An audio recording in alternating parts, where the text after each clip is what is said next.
Hey everyone, welcome to our channel study smart with R K. आज हम लोग 5 नवंबर 2024 के आर्टिकल देखेंगे जो कुमार गौरव सर की क्लास का रिवीजन है। So let's get started. Question number 1 से स्टार्ट करते हैं। हाल ही में अंतर्राष्ट्रीय सौर गठबंधन सभा का 7वां सत्र किसकी अध्यक्षता में प्रारंभ हुआ है? तो इसका आंसर होगा आपको न्यू दिल्ली की अध्यक्षता में प्रारंभ किया गया है, जिसका उपाध्यक्ष आपको देखने को मिलेगा फ्रांस है। अब बात करते हैं इंटरनेशनल सोलर अलायंस की। इसको एस्टेब्लिशमेंट कब किया जाता है? 2015 में इसको एस्टेब्लिशमेंट किया जाता है इंडिया और फ्रांस के द्वारा। किसके द्वारा? इंडिया और फ्रांस के द्वारा किया जाता है। इसका हेडक्वार्टर आपको गुरुग्राम में देखने को मिलेगा। ठीक। अभी जो नया सदस्य बना है इंटरनेशनल सोलर अलायंस का, कौन बना है? नेपाल बना है। ठीक। अभी जो 7th सेशन आपको न्यू दिल्ली में देखने को मिलेगा, इसका अध्यक्ष भारत है और उपाध्यक्ष आपको फ्रांस देखने को मिलेगा। महानिदेशक किसको नियुक्त किया गया? आशीष खन्ना को। इन्होंने किसको रिप्लेस करी है? अजय माथुर को रिप्लेस करी है, तो ये भी ध्यान रखिएगा।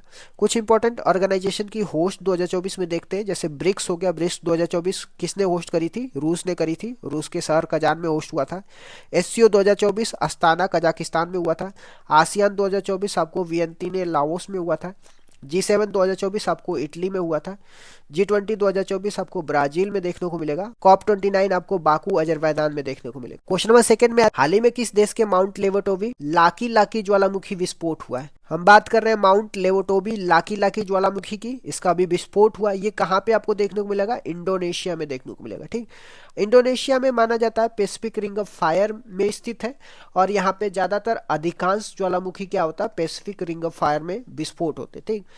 इंडोनेशिया में कुछ इंपॉर्टेंट माउंटेन है, जैसे माउंट मेरापी है, माउंट सिनाबुग है, माउंट क्राकातोआ। तो these are the some important mountain कहाँ पे है? इंडोनेशिया में। ठीक। इंडोनेशिया और इंडिया के बीच में एक एक्सरसाइज चलती है, उसका भी नाम ध्यान में रखिएगा, जैसे समुद्र शक्ति अभ्यास है। इंडोनेशिया के प्रेसिडेंट का नाम क्या है? अभी जो नए प्रेसिडेंट इंडोनेशिया में बने उनका भी नाम ध्यान में रखिएगा। प्रबोवो सुबियांटो है। प्रबोवो सुबियांटो जो है इंडोनेशिया के नए प्रेसिडेंट बने।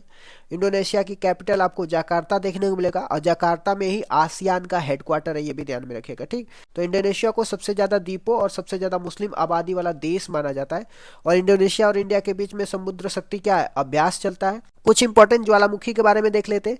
विसुवियस ज्वालामुखी आपको इटली में देखने को मिलेगा। स्ट्रॉम्बेली ज्वालामुखी आपको, ये भी आपको इटली में देखने को मिलेगा। एटना ज्वालामुखी, ये भी आपको इटली में देखने को मिलेगा। ठीक। स्ट्रॉम्बेली को माना जाता है भूमध्य सागर का प्रकाश स्तंभ माना जाता है। कोटोपैक्सी ज्वालामुखी, ये आपको इक्वाडोर में देखने को मिलेगा। मोनोलोआ ज्वालामुखी, ये हवाई आइलैंड यूएसए में देखने को मिलेगा।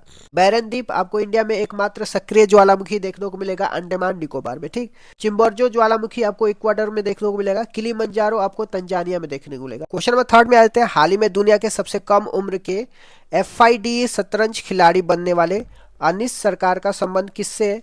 तो अनिश सरकार का संबंध कोलकाता वेस्ट बंगाल से है। इनकी एज मात्र 3 साल 8 महीने है। FIDE रेटिंग में इनकी रैंक जो है 1555 है, और ये शतरंज के सबसे कम उम्र के खिलाड़ी बन गए।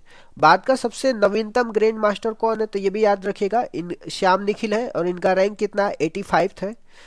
शतरंज ओलंपियाड की बात करते हैं। 2024 में होस्ट कौन किया था? बुडापेस्ट किया था। बुडापेस्ट का शहर का हंगरी। और 2023 में होस्ट इंडिया किया था। इंडिया में कहाँ पे? चेन्नई में हुआ था। ठीक।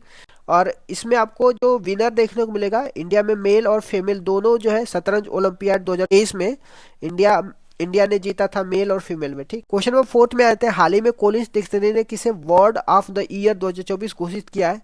बात कर रहे हैं कोलिंस डिक्शनरी की। इसका हेडक्वार्टर आपको ग्लासगो स्कॉटलैंड देखने को मिलेगा। ब्रैट एक बर्ड है जिसको बर्ड ऑफ द ईयर घोषित किया गया है। चार्ली एकिसियंस की एल्बम है ब्रैट, उससे लिया गया है, जिसमें आत्मविश्वास स्वतंत्रता दिखाया गया है। ठीक। बात करें कॉमनवेल्थ गेम 2026 का, इसको होस्ट कौन करेगा? ग्लासगो करेगा, ये भी ध्यान रखिएगा। 2022 में कॉमनवेल्थ को किसने होस्ट करी थी? तो बर्मिंघम यूके ने होस्ट करी थी। पहली बार इसको होस्ट हैमिल्टन शहर कनाडा ने होस्ट करी थी। 2022 कॉमनवेल्थ गेम में इंडिया ने कितने मेडल हासिल करी थी? तो 61 मेडल हासिल करी थी। बात करें पेरिस ओलंपिक में, भारत ने टोटल 6 मेडल हासिल करी थी, जिसमें 0 गोल्ड और 1 सिल्वर और 5 ब्रोंज हासिल करी थी, और भारत की रैंक 71st रैंक थी। पेरिस पैरालंपिक की बात करते हैं। इंडिया ने टोटल 29 पदक हासिल करी थी, जिसमें भारत का रैंक कितना? 18 था। ठीक। क्वेश्चन नंबर 5 में आ जाते हैं। हाल ही में सुनामी जागरूकता दिवस 2024 कब मनाया जाएगा? 5 नवंबर को सुनामी जागरूकता दिवस मनाया गया है। इसकी स्थापना 2015 में होता है। सुनामी शब्द जो है ये जापानी शब्द है, जिसमें टी साइलेंट होता है। इसका अर्थ क्या है? तट की ओर उठने वाली ऊंची लहरें होती है। ठीक। पानी के अंदर भूकंप के आने से लहरें ऊपर उठती है तो उसे क्या सुनामी कहा जाता है। क्वेश्चन नंबर 6 में आते हैं, हाल ही में निगोल चकौबा त्योहार कहाँ पे मनाया गया है। तो ये आपको मणिपुर में देखने को मिलेगा। ये मैती समुदाय द्वारा इसको मनाया जाता है। यहाँ पे भाई दूज की तरह ही त्योहार होता है। और मेरा हाई चोंगबा त्योहार ये भी आपको मणिपुर में देखने को मिलेगा। शंघाई महोत्सव ये भी आपको मणिपुर में देखने को मिलेगा। होजागिरी महोत्सव ये मणिपुर में देखने को मिलेगा। मणिपुर का शास्त्रीय नृत्य किसके द्वारा परफॉर्म किया जाता है, झावेरी बहन के द्वारा परफॉर्म किया जाता है, ये भी ध्यान रखिएगा। आपको होजागिरी फेस्टिवल कहाँ पे मनाया जाता है, त्रिपुरा में मनाया जाता है। लाई हरोबा ये मणिपुर में आपको देखने को मिलेगा। संकीर्तन ये यूनेस्को के अमूर्त धरोहर में शामिल है। थांगटा ये मार्शल आर्ट है मणिपुर का। पुंग चोलम इसमें ढोलक या चोलम का यूज किया जाता है। इन सबका संबंध आपको मणिपुर से। क्वेश्चन नंबर 7 में आते हैं, हाल ही में स्टार्टअप को बढ़ावा देने के लिए एलिवेट और KAN योजना किसने लॉन्च करी है। हम लोग बात कर रहे हैं एलिवेट और KAN योजना की, जो कर्नाटक सरकार द्वारा इसको शुरू किया जाता है।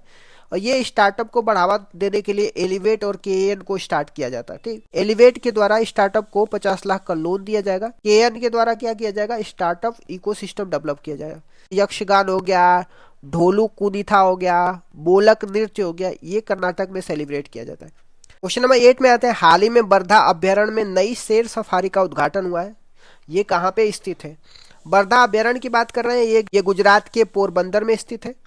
यहाँ पे शेर सफारी का उद्घाटन किया गया है। यहीं पे आपको देखने को मिलेगा किलगंगा नदी भी है। गुजरात की बात करते हैं, गिर राष्ट्रीय उद्यान है, ब्लैक बैग नेशनल पार्क है, कच्छ की खाड़ी समुद्री राष्ट्रीय उद्यान है। ये कुछ इंपॉर्टेंट नेशनल पार्क है, आपको ध्यान में रखना। पक्के टाइगर रिजर्व अरुणाचल प्रदेश में देखने को मिलेगा। यहाँ पे तितली पार्क का शुभारंभ किया गया है, तो ये भी ध्यान रखिएगा।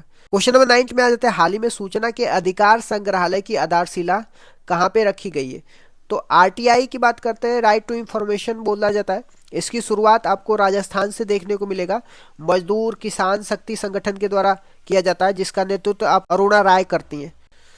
इसकी शुरुआत आपको मजदूर किसान शक्ति संगठन के द्वारा किया जाता है, जिसका नेतृत्व अरुणा राय के द्वारा किया जाता है। ये आंदोलन 1996 में स्टार्ट किया जाता है। और कहाँ से स्टार्ट किया जाता है, ब्यावर अजमेर राजस्थान से स्टार्ट किया जाता है। 2005 में RTI एक्ट आता है और 12 अक्टूबर 2005 में ही इसको लागू किया जाता है। ठीक, RTI संग्रहालय यहीं पे प्रस्तावना को हिंदी और इंग्लिश में भी क्या किया जाता है, लिखा जाता है। राइट टू एजुकेशन की बात करते हैं, ये 2009 में आता है। 1 अप्रैल 2010 में इसको क्या किया जाता है, लागू किया जाता है। क्वेश्चन नंबर 10 में आ जाते हैं, हाल ही में मिस ग्रैंड इंटरनेशनल 2024 का खिताब जीतने वाली पहली भारतीय सुंदरी कौन है। तो मिस ग्रैंड इंटरनेशनल 2024 की बात करते हैं, ये तीसरी एशियन और पहली भारतीय बनी है। इनका नाम रेचल गुप्ता है। ठीक, होस्ट कहाँ पे हुआ था, जो miss grand international 2024 host Bangkok में हुआ था। ये कौन से क्रम का था, ये 12th क्रम का था। बोमन ईरानी के बारे में देख लीजिएगा, इन्होंने टोरंटो फिल्म फेस्टिवल में बेस्ट एक्टर का खिताब जीता है। इस तरीके से मैंने डिस्कस कर दिया। Thank you so much guys, keep loving, keep supporting, bye bye, see you tomorrow.